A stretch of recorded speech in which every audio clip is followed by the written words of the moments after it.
The first time Lyra saw the old human, he was on his knees in the dirt, pulling weeds from a row of strange green plants. She had wandered far from the diplomatic compound, bored with the endless meetings between her father and the human officials. The frontier colony of Arathea 7 was supposed to be exciting, a new world full of wonders. Instead, she found herself trapped in cold metal rooms, listening to politicians talk about trade agreements. So she walked. She walked past the main settlement, past the busy markets and the loud construction zones, until she reached the quiet farmlands at the edge of human territory. That was where she found him. Park Dong-soo did not look up when she approached. He simply continued his work, his wrinkled hands moving slowly but steadily through the soil. Lyra stood at the edge of his small farm and watched him with curiosity. She had never seen a human this old before. His hair was white like fresh snow, and his skin was folded with deep lines. He moved carefully, as if his body might break if he pushed too hard. Among her people, the Velthrani, such weakness would be shameful. The Velthrani lived for 400 years, and they valued strength and power above all things. An elder who could not fight or lead was worthless. But this old human seemed perfectly content to kneel in the dirt and pull weeds. Lyra found it fascinating and a little bit sad. She cleared her throat loudly. The old man finally looked up, and Lyra was surprised by his eyes. They were dark brown, almost black, and there was something in them she could not name. Not fear, not anger, not even surprise, just a calm, quiet awareness, like a still pond on a windless day. "Hello," he said in the common trade language. His voice was rough but warm. "You are far from home, young one." Lyra lifted her chin proudly. She was the daughter of Ambassador Keth, one of the most powerful diplomats in the Velthrani Empire.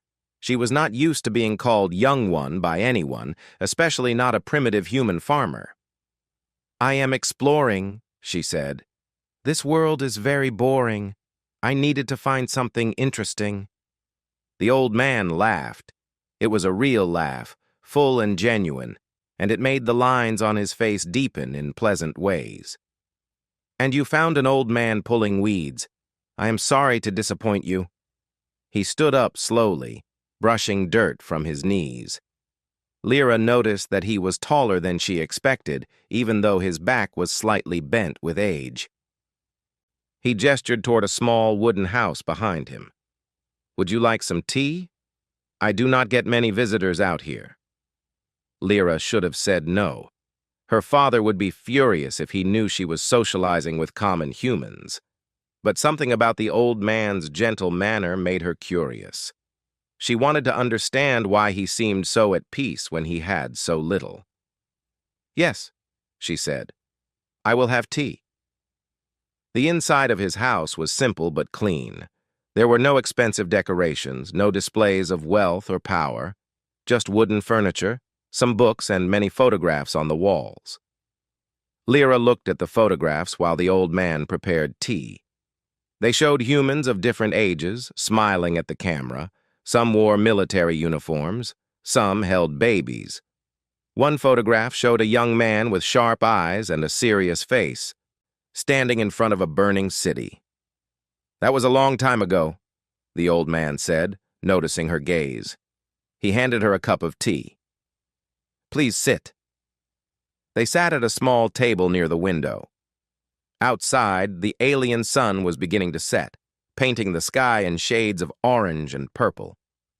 Lyra sipped her tea carefully. It was bitter but not unpleasant. "Why do you live here?"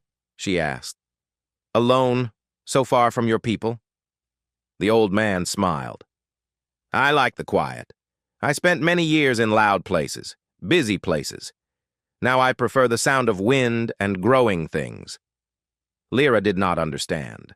Among the Velthrani, isolation was a punishment, not a choice. Power came from connections, from networks of influence and control. A person who lived alone was a person who had failed.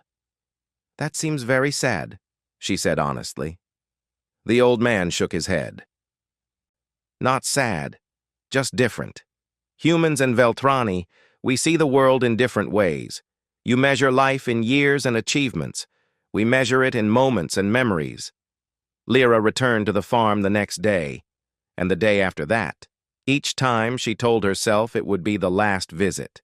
Each time she found herself walking back down the dusty road to the old man's small house. Park Dong-soo never asked why she kept coming. He simply welcomed her, offered her tea, and continued his work. Sometimes she helped him in the garden, learning the names of earth plants he was trying to grow in alien soil. Tomatoes, peppers, something called cabbage that she found deeply ugly but surprisingly tasty when cooked. He told her stories about Earth, a planet she had never seen. He described blue oceans and white mountains, great cities and quiet villages. He spoke of seasons that change the entire world 4 times every year, covering everything in flowers, then heat, then falling leaves, then snow. Lyra listened to his stories like a child hearing fairy tales.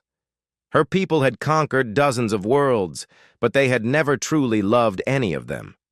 Worlds were resources to be used, not homes to be cherished. The way this old human spoke about his birth planet was almost like a prayer. One evening, after several weeks of visits, Lyra said something that surprised them both. "I want to stay here," she said, "with you." The old man looked at her for a long moment. His expression was unreadable. "You do not know what you are saying," he replied gently. Lyra felt her pride flare. Among the Veltrani, when a female of high status chose a mate, it was an honor beyond measure. She was offering this old human a gift that princes would kill for. "I know exactly what I am saying. I want to be your bonded mate. I want to stay on this farm and learn your ways and be with you until the end of your days." Park Dong-soo did not look honored. He did not look surprised. He simply looked sad, in a way that made Lyra's chest feel tight. "You are kind," he said softly, "but you do not know me. You do not know what I was before I became an old man pulling weeds. If you knew, you would not want to stay." Lyra leaned forward.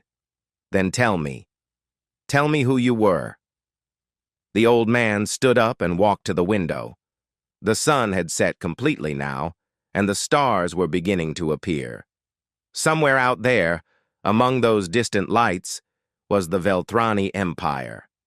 And somewhere else was Earth, the small blue world that had produced this strange, gentle creature. "That life is over," he said. "I buried it a long time ago, and that is where it will stay." He turned to face her, and for just a moment, Lyra saw something flash in his dark eyes, something cold and hard and ancient. It disappeared so quickly, she almost thought she had imagined it. "Go home, young one," he said. "Forget about this old man and his garden. Find someone worthy of your offer." But Lyra did not forget. She could not forget, because in that one brief moment, she had seen something that both terrified and fascinated her. Behind the gentle smile and the weathered face, there was something else. Something that did not match the peaceful farmer she thought she knew. She would discover the truth, no matter how long it took. No matter what secrets the old man tried to hide, she would know who Park Dong-soo really was. Lyra's father was a proud man. Ambassador Keth had spent 200 years climbing the ranks of Veltrani politics, crushing rivals and building alliances with careful precision. He had not achieved his position by being soft or sentimental, so when his daughter told him she wanted to bond with a human farmer, his reaction was exactly what Lyra expected. "Absolutely not," he said, his voice cold as space. "Have you lost your mind?" They stood in his office at the diplomatic compound, surrounded by expensive furniture and ancient Veltrani artifacts. Everything in the room spoke of power and wealth. Lyra wondered what her father would think of Dong-soo's simple wooden table and hand-picked flowers. "He is kind," Lyra said. "He is wise. He treats me with respect." He is a short lifer, Keth spat. A primitive creature from a primitive species. He will be dead in 10 years, maybe less. You would waste your youth on that? Lyra stood her ground. Velthrani males are arrogant and cruel. They see me only as a tool for political marriage. Dongsu sees me as a person. Keth slammed his hand on his desk. Because he does not understand what you are. He is a farmer, Lyra. A farmer on a backwater colony. He has nothing to offer you. He offers me peace, Lyra said quietly. He offers me honesty. When was the last time any Velthrani male offered me those things? Her father stared at her for a long moment. Then he took a deep breath and forced himself to calm down. Keth had not survived 2 centuries of politics by losing his temper. I will arrange meetings, he said finally. Proper suitors from proper families. You will attend these meetings. You will give these males a fair chance, and you will forget this ridiculous obsession with the human. Lyra knew there was no point in arguing. She nodded and left her father's office, already planning her next visit to the farm. Over the following weeks, Keth brought a parade of Velthrani suitors to meet his daughter. They came from powerful families with impressive titles and vast wealth. They spoke of their conquests and achievements, their political connections and military honors. Each one looked at Lyra like she was a prize to be won, a stepping stone to greater power. She hated every single one of them. After each meeting, Lyra would escape to Dongsu's farm, where the old man would listen to her complaints and offer her tea and cookies he had baked himself. He never judged her. He never told her what to do. He simply listened, and somehow that was enough.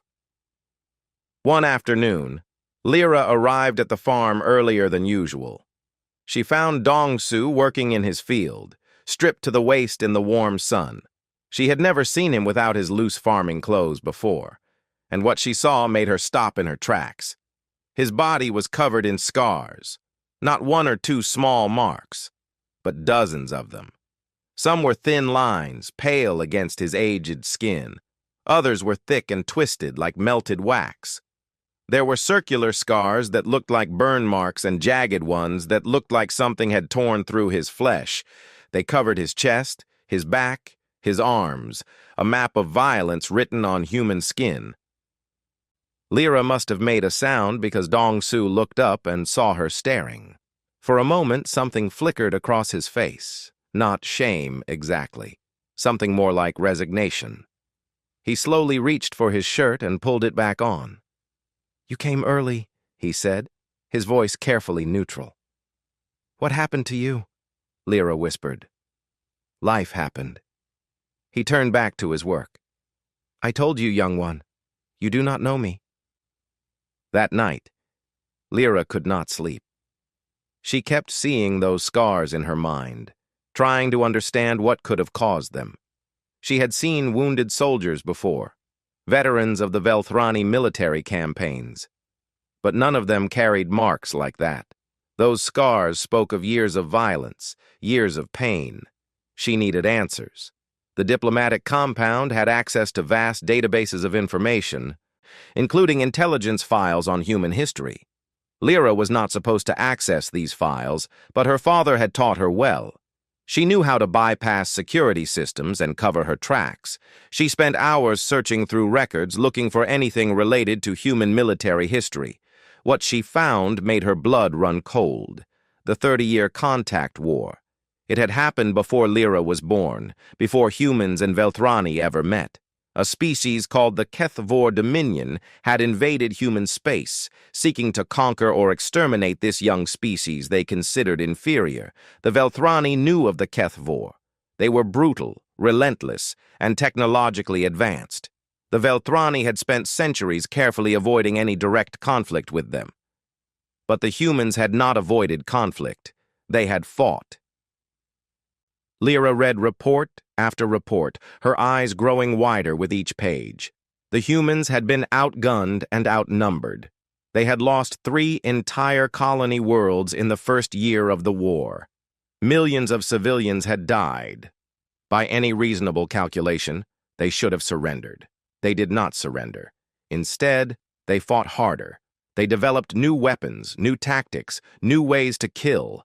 They turned their own bodies into weapons, charging into enemy lines with nothing but rage and determination. The war lasted 30 years, and when it ended, the Kethivore dominion was broken. Not defeated. Broken. They never recovered as a species. One phrase appeared again and again in the intelligence reports. Humans do not surrender. Humans do not break. Lyra searched for Park Dong-soo in the military records, but found nothing.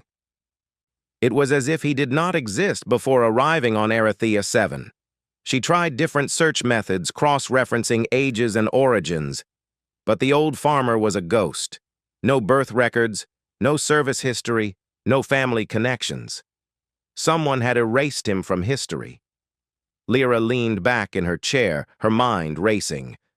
Why would someone erase a simple farmer from military records? Unless he was not a simple farmer at all. Unless those scars on his body came from the same war that had terrified the entire galaxy. She thought about the old man she knew. His gentle hands in the garden. His quiet laugh. His patient way of explaining things. And then she thought about the Velthrani intelligence assessment she had found buried in the files. Recommend avoidance of direct military confrontation with humans indefinitely. The mighty Velthrani Empire, conquerors of dozens of worlds, were afraid of humans. And Lyra was beginning to understand why. She returned to the farm the next day, but she did not ask about the scars. She was not ready for that conversation yet. Instead, she watched Dong-soo more carefully. She noticed things she had missed before. The way he always sat with his back to a wall. The way his eyes tracked movement at the edge of his vision. The way his hands, though old and weathered, moved with precise control. These were not the habits of a farmer. These were the habits of a soldier. One evening, a group of young human men from the colony came to buy vegetables from Dong-soo's farm. They were loud and rude, laughing at the old man and making jokes about his age. One of them accidentally knocked over a basket of tomatoes. Lyra saw Dong-soo's reaction before he controlled it. For just a fraction of a second, something changed in his eyes, something cold and calculating. His body shifted slightly, weight moving to the balls of his feet, hands relaxing in a way that somehow looked more dangerous than a clenched fist. Then it was gone. He smiled, helped the young man pick up the tomatoes, and sent them on their way with their vegetables. But Lyra had seen it, that momentary flash of something predatory. And she understood, with sudden clarity, that Park Dong-soo was not a peaceful old man who had once been a soldier. He was a warrior who had chosen to pretend to be peaceful. And Lyra, daughter of ambassadors and masters of political intrigue, recognized the most impressive disguise she had ever seen. This old human had fooled everyone around him. He had buried whatever he truly was so deeply that no one suspected anything, no one except her. She would find the truth. She would dig through every record, follow every trail, until she understood who Park Dong-soo really was. Not because she wanted to expose him, but because she wanted to know the full truth of the man she had fallen in love with. And somehow, impossibly, that love had only grown stronger since she had seen his scars. Lyra could not find Park Dong-soo in any public record, but her father had access to something better than public records. He had access to the Velthrani Intelligence Network, the most comprehensive spy organization in the known galaxy. They had files on every species, every government, every person of importance. Convincing her father to use those resources was easier than she expected. Keth believed that exposing the human farmer's secrets would finally end his daughter's foolish obsession. He did not realize he was giving Lyra exactly what she wanted. The intelligence report arrived 3 days later. Lyra read it alone in her quarters, her hands trembling slightly as she scrolled through page after page of classified information. The first thing she learned was that Park Dong-soo's real name was indeed Park Dong-soo. He had not changed it, had not hidden behind a false identity. He had simply allowed himself to be forgotten. The second thing she learned was why. Sergeant Major Park Dong-soo of the 7th Terran Shock Division. 23 confirmed major engagements. 11 years of continuous combat operations behind enemy lines. Recipient of every major human military honor, including the Diamond Star, which had been awarded to only 17 people in human history. Lyra read the list of his accomplishments, and her blood turned to ice.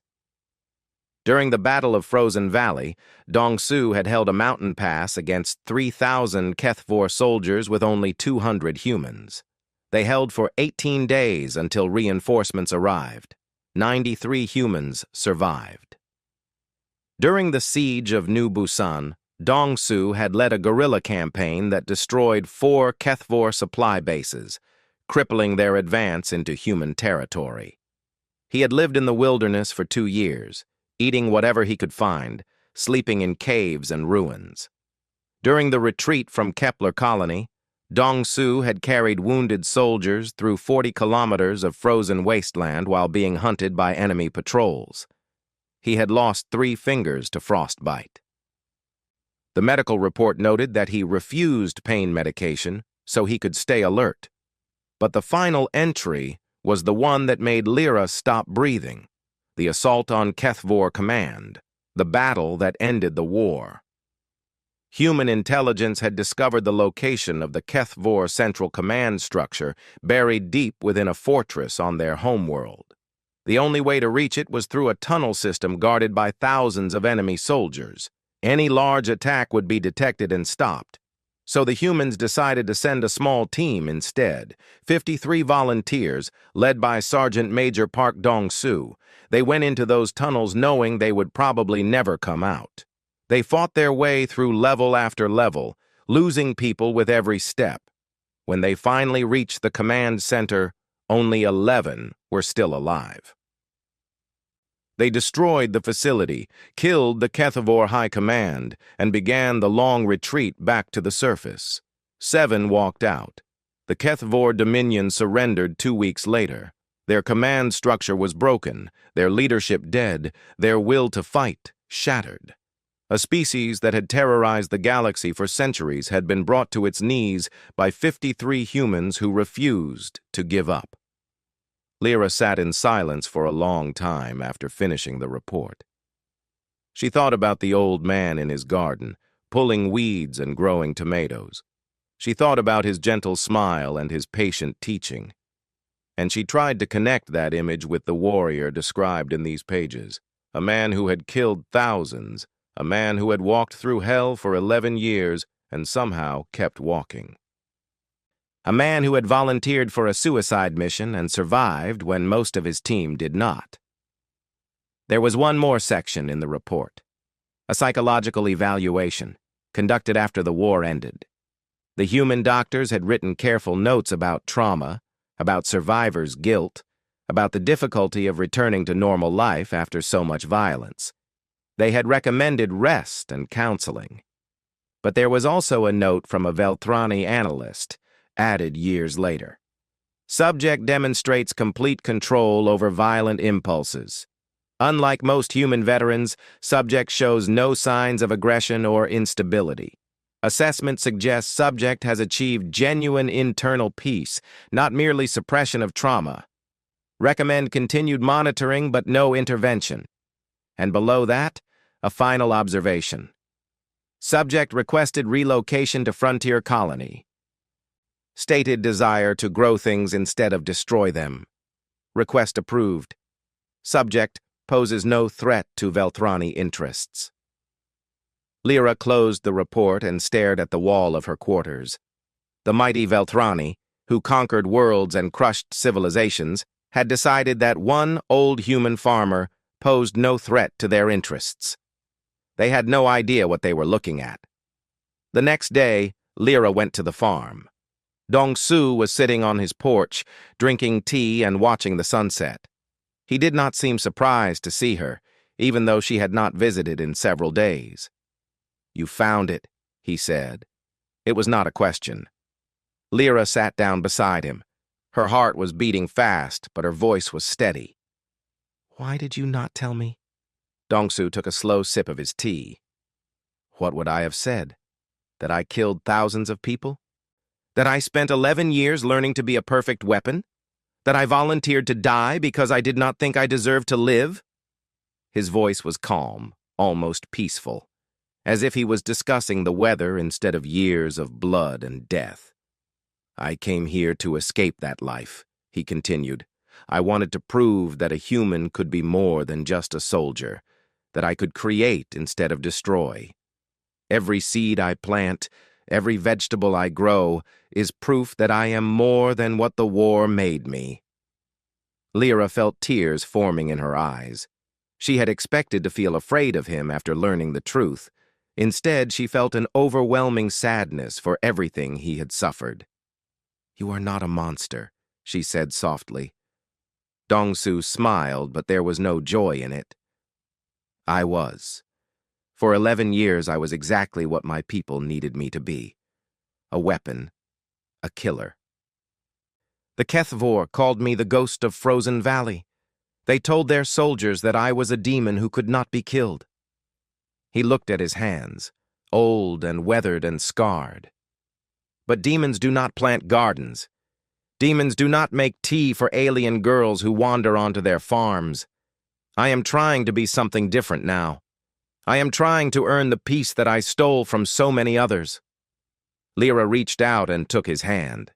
It felt fragile in her grip, thin bones beneath paper-thin skin. But she knew now what those hands had done, what they were still capable of, if pushed. "The Velthrani are afraid of humans," she said. "I read it in the intelligence reports. They recommend avoiding military confrontation with your species."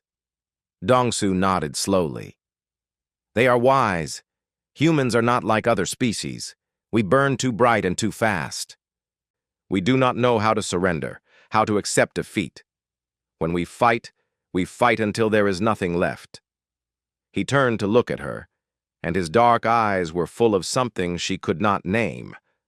Sorrow, perhaps, or wisdom bought with too much pain. "That is why I hide what I was," he said, "because if people knew, they would never see the farmer. They would only see the weapon, and I am so tired of being a weapon." Lyra leaned her head against his shoulder. They sat together in silence, watching the alien sun sink below the horizon. Two people from different worlds, different species, different lives. But in that moment, they understood each other perfectly. "I do not care what you were," Lyra said finally. "I care what you are, and what you are is the kindest person I have ever met." Dong-su did not respond. But his hand tightened slightly around hers, and Lyra knew that was enough. The war hero and the alien princess, sitting on a porch, watching the stars appear one by one. It should have been ridiculous. It should have been impossible, but somehow it felt exactly right. After that night on the porch, something changed between them. Lyra no longer looked at Dong-su with innocent curiosity. She saw him clearly now, all of him, the gentle farmer and the deadly warrior existing together in the same aging body. And somehow, impossibly, she loved him more for it. She began spending more time at the farm. At first, she told her father she was studying human agriculture. Then she stopped making excuses entirely. Keth raged and threatened, but Lyra was his only child, and he could not bring himself to force her away. Eventually, he settled into cold disapproval, hoping time would cure his daughter's madness. Dong-su never asked her to stay. He never asked her for anything. He simply accepted her presence the way he accepted the sun and the rain, as something natural and good. They worked side by side in the garden, ate meals together, watched sunsets from the porch. Slowly, piece by piece, he began to tell her his story. He told her about his childhood in Korea, a small country on a small continent on the small blue world called Earth. He told her about his mother, who had taught him to cook, and his father, who had taught him to work with his hands. He told her about his wife, Mina, who had died of illness before the war began. She never saw what I became, Dong-su said one evening. They were sitting in his kitchen, sharing a simple meal of rice and vegetables. I think about that sometimes, whether she would have been proud of me or horrified. She would have been proud, Lyra said without hesitation. Dong-su shook his head. You did not know her. Mina was gentle like you. She believed in peace, in kindness, in the goodness of people. If she had seen me during the war, seen the things I did. He trailed off, staring at his plate. What things? Lyra asked quietly. For a long moment, Dong-su did not answer. Then he put down his chopsticks and looked at her with eyes that seemed 1,000 years old. I killed a child once, he said. A Kethvor child. No older than 10 years. He had picked up a weapon and was pointing it at one of my soldiers. I did not hesitate. I did not think. I just acted. His voice was flat, empty of emotion. The weapon turned out to be broken. It could not have hurt anyone, but I did not know that until after the child was dead. Lyra felt her stomach turn, but she did not look away, did not pull back. She had asked for the truth. She owed him the courage to hear it. I do not tell you this to earn your pity, Dong-su continued. I tell you because you need to understand what war does to people, what it did to me. I made choices that I cannot undo, cannot forget, cannot forgive. I carry those choices with me every day. But you try to be better, Lyra said. You grow things, you help people. You saved your species from extinction. Dong-su laughed, but there was no humor in it. Humans do not see it that way. We do not celebrate war heroes the way other species do. We know too well what heroism costs. Every medal I received, every honor they gave me, I paid for in blood. My friend's blood, my enemy's blood. He reached across the table and took her hand. His grip was gentle but firm, and Lyra could feel the calluses on his palms, the slight tremor that age had brought to his fingers. You asked me once why I live alone, he said. This is why. I have too much death inside me. I did not want to share that darkness with anyone else. Lyra squeezed his hand. You are sharing it with me now. Yes. His voice was barely a whisper. And I am selfish enough to be grateful that you stayed. The weeks passed, and Lyra learned more about human life than she had ever thought possible. She learned that humans measured time in days and weeks and months, not centuries like the Velthrani. She learned that they celebrated birthdays every year, marking the passage of time as if each year was precious. When Dong-su's 79th birthday arrived, Lyra insisted on celebrating. She cooked a meal using his recipes, decorating the table with flowers from his garden.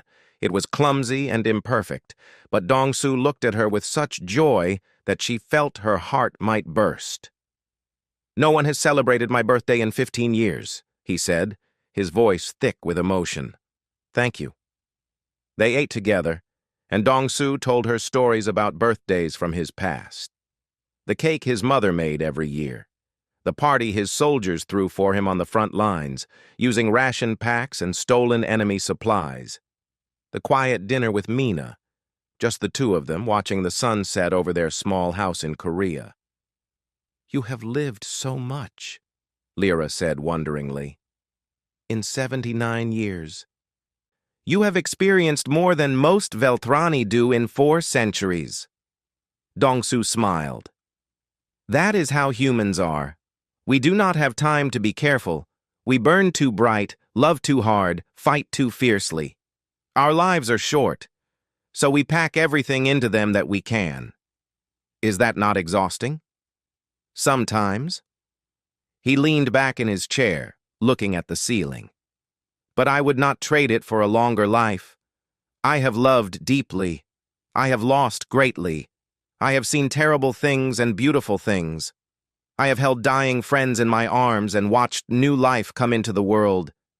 Every moment has been full." He turned to look at her, and his eyes were wet with unshed tears. That is the gift of being human. Our lives are short, but they are complete. We do not spread ourselves thin over centuries. We pour everything into the time we have. Lyra thought about her own life. She was young by Velthrani standards, barely 100 years old. She had centuries ahead of her, centuries of political games and careful maneuvering and strategic alliances. The thought filled her with exhaustion. "I want that," she said suddenly. "I want a life that is full, not just long." Dong-su reached out and touched her face, his scarred fingers gentle against her cheek. "Then stay. Not because I ask you to, but because you choose to. Choose this life, this moment, this happiness. Do not wait for something better that may never come." Lyra felt tears running down her face. She had never cried before, not since childhood. Velthrani were taught to control their emotions, to show nothing that could be used against them. But here, in this small kitchen on this distant world, she let herself feel everything. "I choose you," she whispered. "I choose this farm, and this life, and whatever time we have together. I do not care that it will be short. I only care that it will be real." Dong-su pulled her close, and she buried her face against his chest. She could feel his heartbeat, slow and steady, the heart of a warrior who had finally found peace. He smelled like soil and tea and something warm that she could not name. "Then stay," he said again, his voice rough with emotion. "And I will teach you everything I know about living fully." They held each other as the alien sun set outside the window, painting the sky in colors that existed nowhere else in the galaxy. An old man and a young alien, choosing each other against all logic and reason. And for the first time in her long life, Lyra understood what it meant to be truly happy. The news spread through the diplomatic compound like wildfire. Ambassador Keth's daughter had moved into the human farmer's house. She had abandoned her quarters, her duties, her entire future to live with an old man who would be dead within a decade. The other Velthrani whispered behind closed doors. Some called her mad, others called her pathetic. A few quietly admired her courage, though they would never say so openly. But everyone agreed on one thing. Lyra had thrown away everything that mattered for something that could never last. They were wrong, but they did not have the eyes to see it. The first year was the happiest of Lyra's life. She learned to cook human food, filling the small kitchen with strange smells and frequent disasters. She learned to tend the garden, her hands growing rough and strong from honest work. She learned to appreciate the small things that humans cherished: morning coffee, evening walks, the sound of rain on the roof. Dong-su taught her everything he knew: how to plant seeds at the right depth, how to know when vegetables were ready to harvest, how to repair a broken fence or fix a leaky pipe. These were simple skills, things any human child might learn. But to Lyra, they were revelations. "My people conquered worlds," she told him one evening. "We built empires that spanned galaxies. But I never learned how to grow a single tomato." Dong-su smiled, that gentle smile she had come to love. "Conquering is easy. Building is hard. Destroying takes a moment. Creating takes a lifetime." The second year brought a visitor. A shuttle landed at the edge of the farm, and a young human woman stepped out. She had Dong-su's eyes, dark and sharp and full of fire. She wore a military uniform with captain's bars on her shoulders. "Grandfather," she said, her voice carefully neutral. "I came as soon as I could." Park Yuna had not visited in 5 years. She had written letters, sent messages, but the distance between them had grown with each passing year. She was a soldier like her grandfather had been, fighting smaller wars on distant frontiers. She had her own scars now, her own memories of blood and death. But she had come when she heard about Lyra. "You must be the alien," Una said, looking at Lyra with obvious suspicion. "The one who seduced my grandfather." "I did not seduce him," Lyra replied calmly. "I asked to stay, and he allowed it." "Why? What do you want from him?" Lyra considered the question carefully. It was the same question her father had asked, the same question all the whispering Velthrani had asked. They all assumed she wanted something, that there must be some hidden purpose behind her choice. "I want nothing from him except his company," she said finally. "He is the kindest person I have ever known. He makes me want to be better than I am." "Is that not enough?" Una stared at her for a long moment.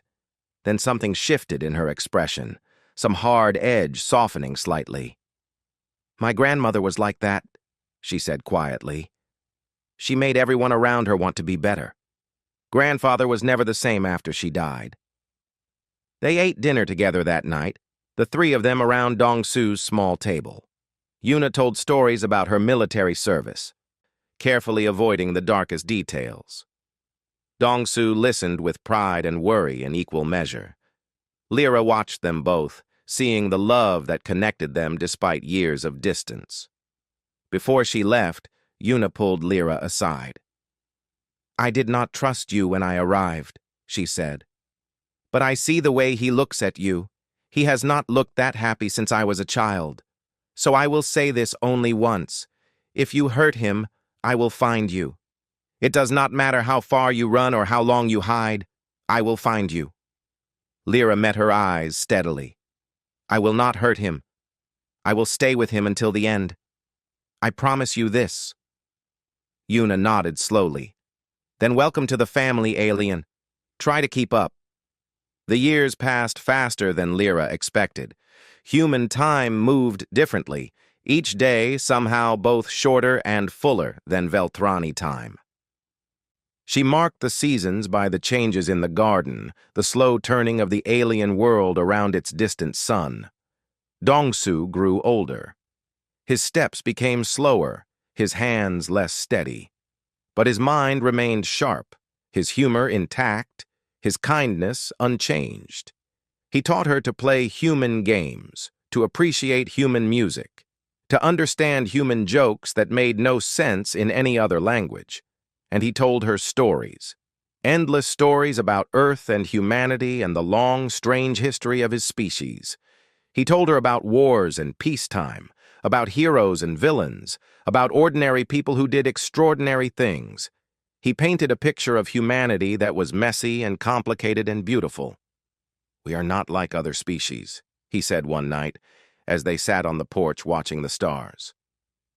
"We do not have the Velthrani's patience or the Kethvor's discipline. We are chaotic, emotional, unpredictable. We make terrible mistakes and somehow find ways to survive them." He pointed at the sky, at the distant stars that represented 1,000 different worlds. "But that is also our strength. We adapt. We refuse to accept limits. When something seems impossible, we find a way to do it anyway. That is how we survived the contact war. That is how we spread across the galaxy. We are too stubborn to know when we are beaten." Lyra leaned against his shoulder. She could feel his heartbeat, slower now than when they first met. "Is that why the Velthrani fear you?" "They fear us because they do not understand us. They measure everything in logic and calculation. But humans do not follow logic when we are fighting for what we love. We become something else entirely, something that cannot be predicted or controlled." He turned to look at her, and his eyes were full of the same fire she had seen on that first day, burning behind the gentle surface. "That is what I was in the war. Not a soldier following orders, but a man fighting for his home, his people, his future. I would have done anything to protect them, anything at all." In the 7th year, Dong-su fell ill. It was nothing dramatic, just the slow failure of an aging body. His heart grew weaker, his lungs struggled. The human doctors said there was nothing they could do except make him comfortable. Lyra stayed by his side through every moment. She held his hand while he slept. She read to him from human books. She told him about her life before they met. The empty centuries of political games and meaningless achievements. "I wasted so much time," she whispered one night, when he was too weak to respond. 300 years of nothing, waiting for something real. And then I found you, and suddenly every moment mattered. Dong-su's eyes opened slowly. He looked at her with such love that she felt her heart breaking. "Not wasted," he said, his voice barely audible. "You were waiting. Waiting for this. For us." He took her hand, his grip weak but steady. "I was so tired when you found me. Tired of the memories, tired of the guilt, tired of living in a world that seemed so empty after the war." He smiled, and it was the most beautiful thing Lyra had ever seen.